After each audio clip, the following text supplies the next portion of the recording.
Welcome back, Binder and Unreal Adventure fans, for another episode here at the IHPA R&D shop. Got some beautiful weather going on right now. Our rigs are getting closer to the finish line, but still a long way to go.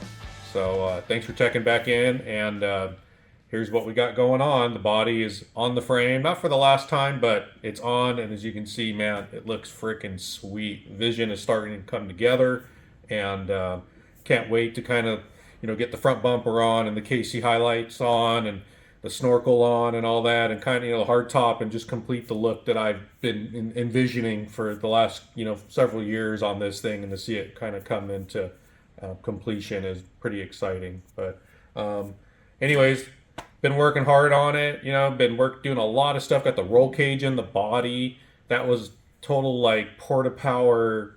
Just it's all in there. So happy that part's done.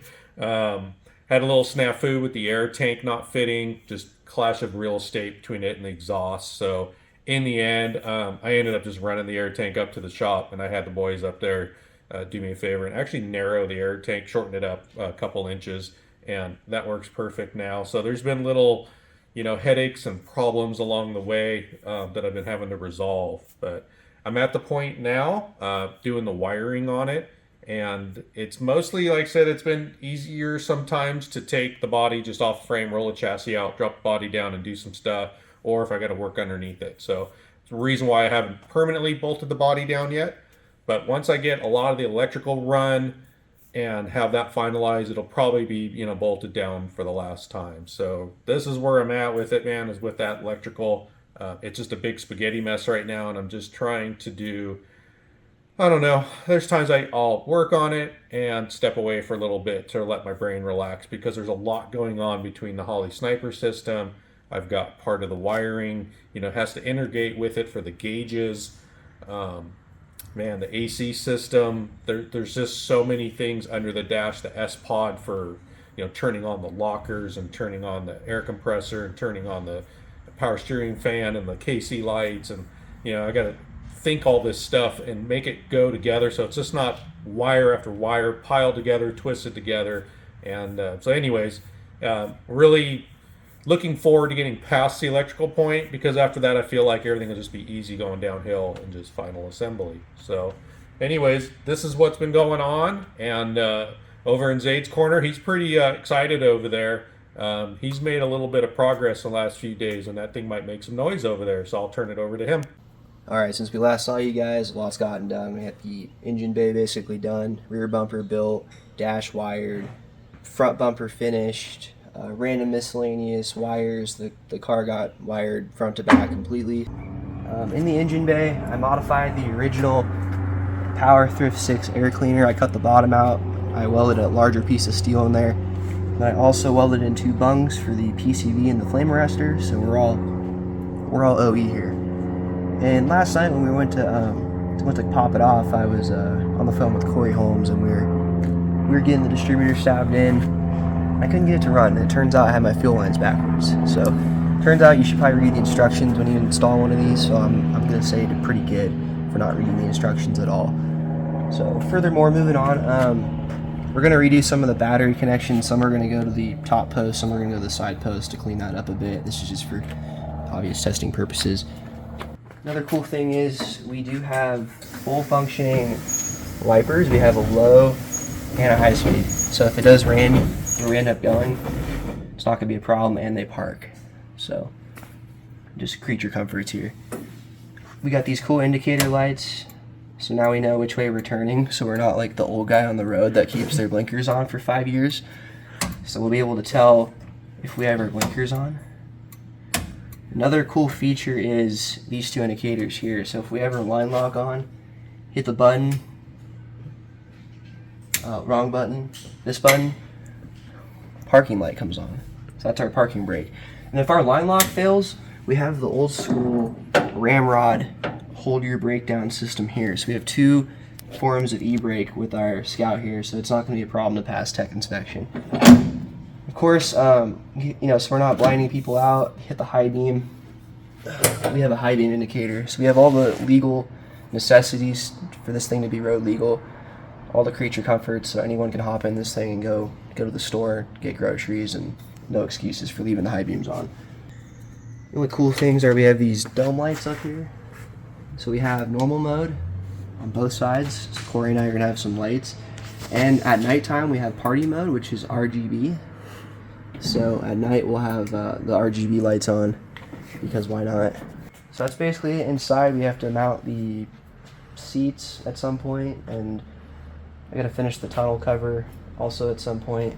But all our pedals are hooked up. We have clutch pedal, the brake pedal is hooked up, you know, the fuel pedal, accelerator pedal's hooked up. So everything's done in here. So we're basically just moving on to the everything else that hasn't been done. Mounted up this door and aligned it.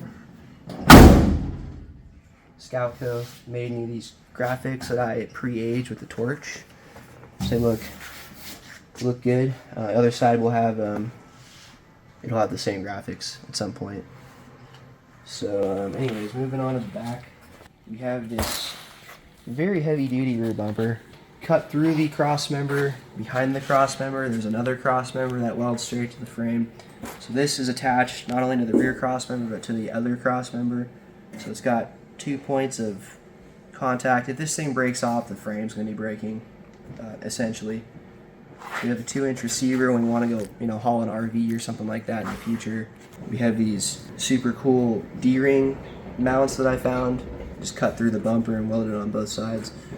We're going to get right to it, and we're going to break in this cam. We're going to see if this engine's going to break in good or if it's not going to break in good. I'm not really worried about the tuning because the bottom end's still, the pistons are original and the rings are original, so we're not really worried about ring seatage. We're just really worried about breaking in the cam. So we're going to stick a fan up here and then fire it up, and we'll break it in and see what happens.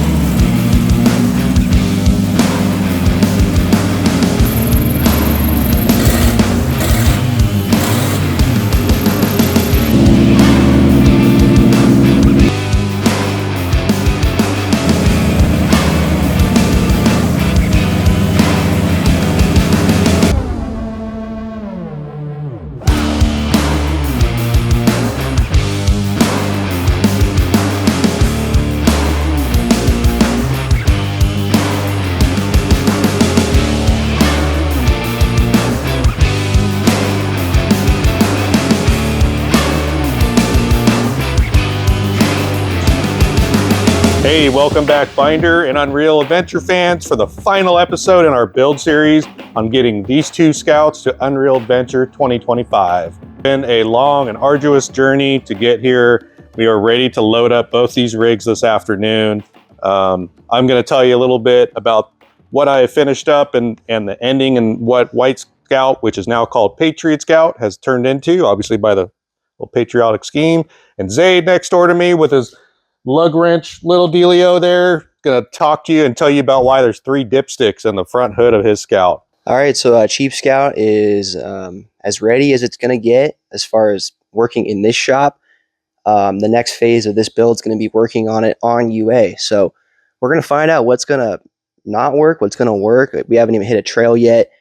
In fact, I've never even used 4-wheel drive besides kind of like right here outside. So pretty nerve-wracking. We'll see if this thing actually functioned. And actually, we've had quite the engine catastrophe here. We have a few dipsticks shoved in the rust hole over there, and we'll kind of touch base on that later as to why those are there.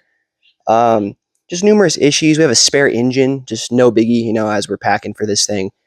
We got to make sure we have all the spares. So we have spare engine, spare parts, spare axle shafts. We basically have it. We have it covered here as far as spares go. So since last time you saw this thing, it wasn't put together. Now it's completely put together. Got the hood on.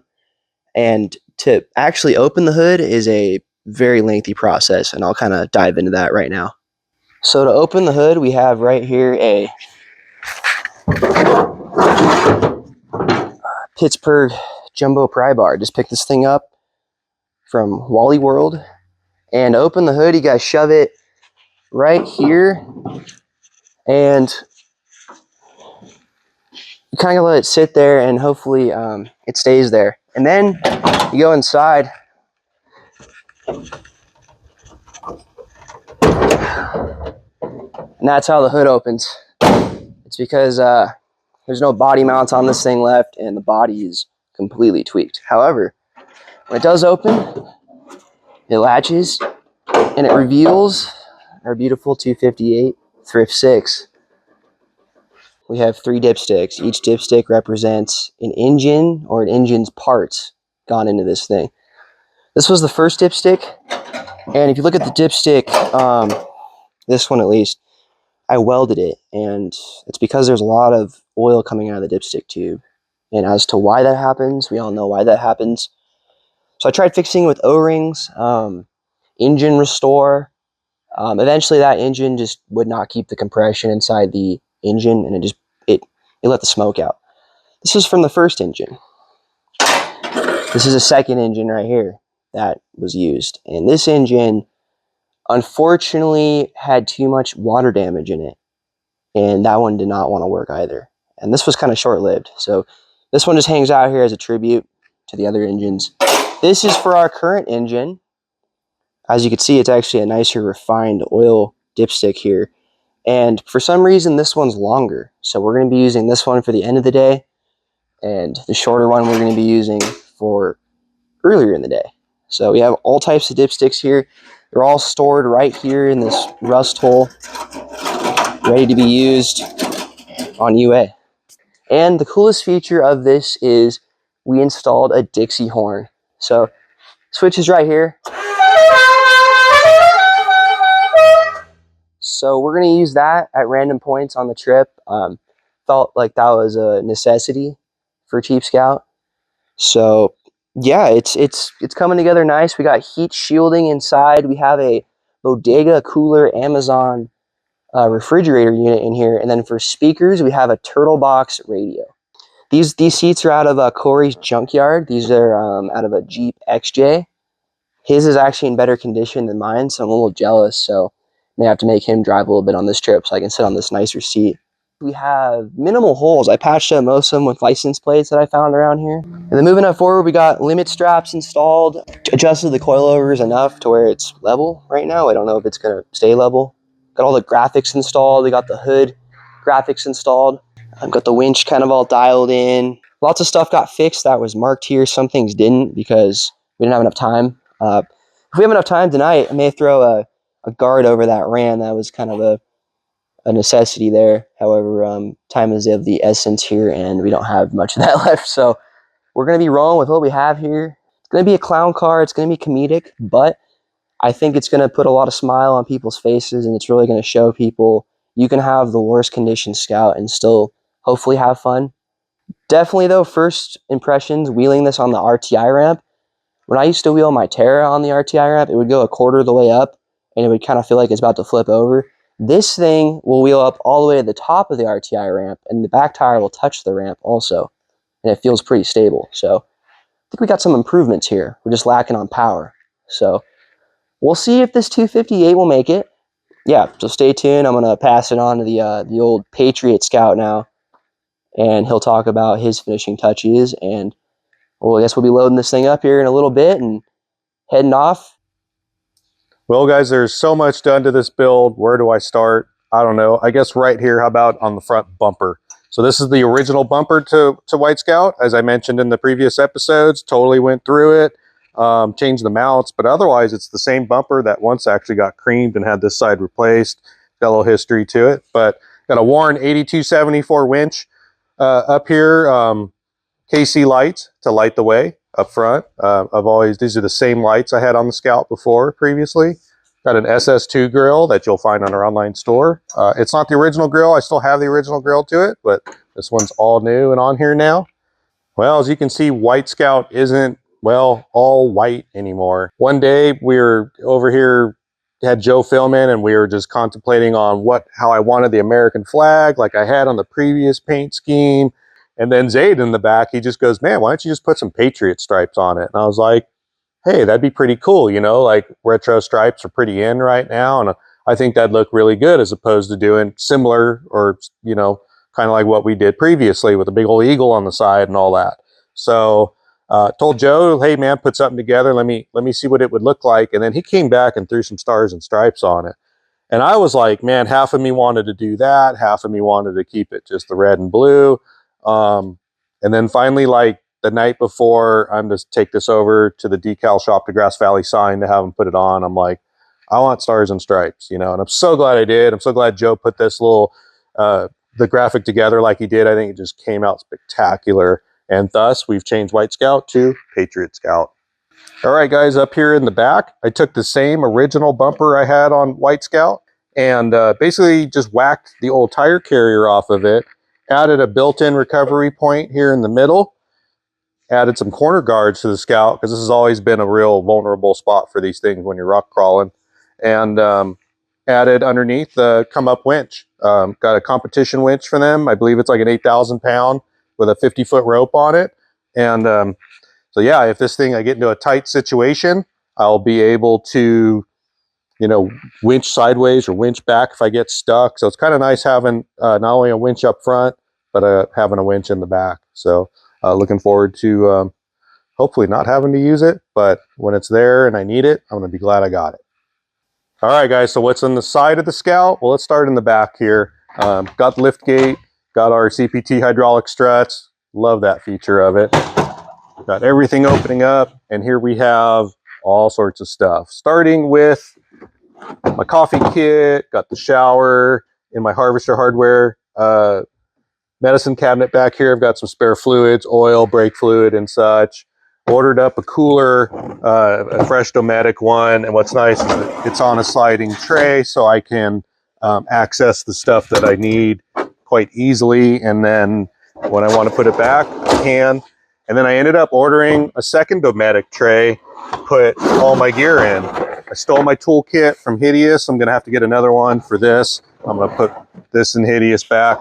Actually stole this from Hideous. I stole a lot of things from Hideous, including the shower and a bunch of stuff I got to put back. So I'll have to order some of this stuff and replace it because it's kind of, I don't know. I guess I'm lazy in one way. I don't want to be swapping my stuff back and forth. I want to be able to put the key and go and know that all my stuff's there. So, but I did do a tray on this side so I can pull out. I have mostly camping gear in this upper tote and some spare parts. And in the bottom, it's pretty heavy. Got all my tools and stuff. I stole my tool bag out of Hideous and a few things. So a lot of tools in the bottom side and, you know, stuff that I hopefully won't need. And then up here is stuff that I'll probably need, like I said, my camping stuff and all that and some food. So I've got a my Bubba Rope bag. So I have, you know, toe straps and tree saver and all that ready to go. So I wanted to keep that handy.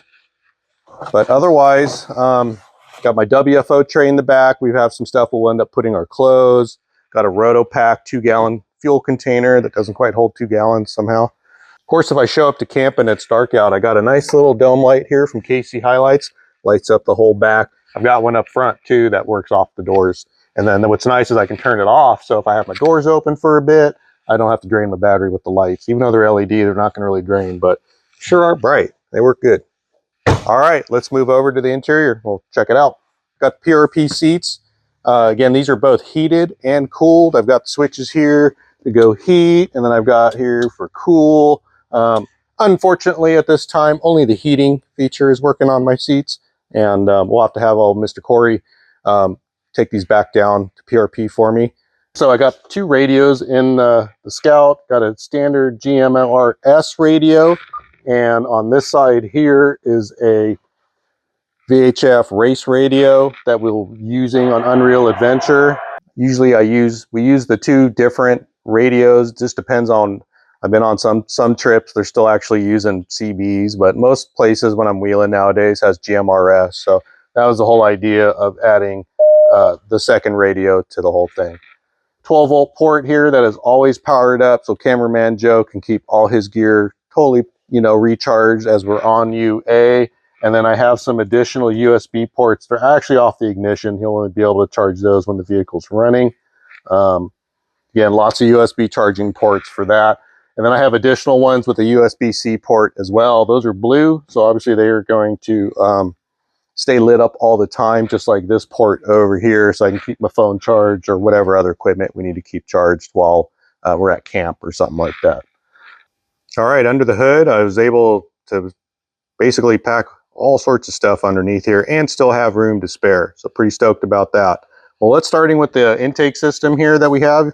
Everybody's seen the snorkel and my like $25 Temu, hat up on top there.